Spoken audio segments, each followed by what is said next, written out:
আজকের গল্পটি শুনে আপনি আপনার চোখ থেকে পানি ফেলতে বাধ্য হবেন। তো আশা করি গল্পটি শুনে আপনাদের অনেক ভালো লাগবে। তো পুরো গল্পটি শুনুন। আমার পাশের বাসার একটা মেয়ে, নাম মিম, আর আমার নাম ইমন। মিম আর আমি দুজনেই খুব ভালো বন্ধু, বলতে পারেন একজন আরেকজনকে ছাড়া চলে না। হঠাৎ করে একদিন আমি মিমকে মজা করতে করতে বললাম, মিম, আই লাভ ইউ।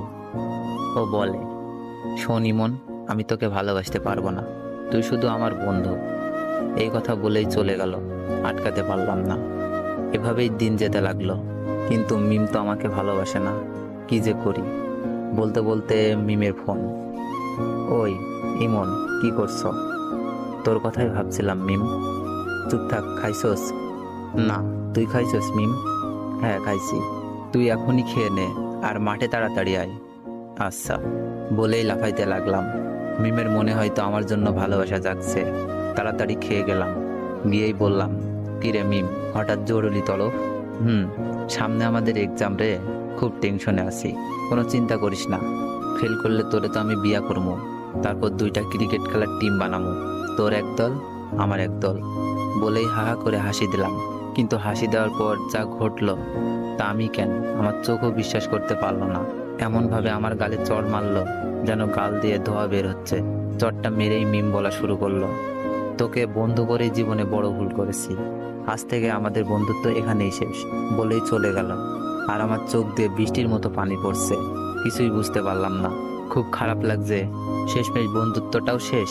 কেমন জানি স্বপ্ন স্বপ্ন লাগছে, তাও কিছুই করার নেই। অশ্রু ভরা চোখ আর বুক ভরা কষ্ট নিয়ে বাসায় আসলাম। এসে শুয়ে পড়লাম। বালিশটাও ভিজে গেছে।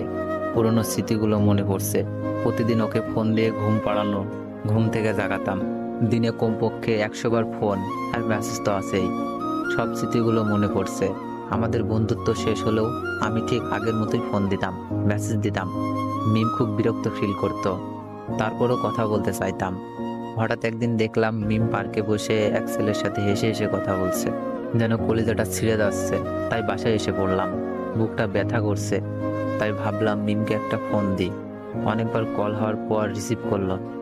মিম, বুকে ব্যথা করতেছে। মিম বলল, ব্যথা করা ভালো, এখন আমাকে ডিস্টার্ব করবি না, পরশু আমার এক্সাম। আমি বললাম, আচ্ছা, নাপা খেলে ব্যথা যাবে?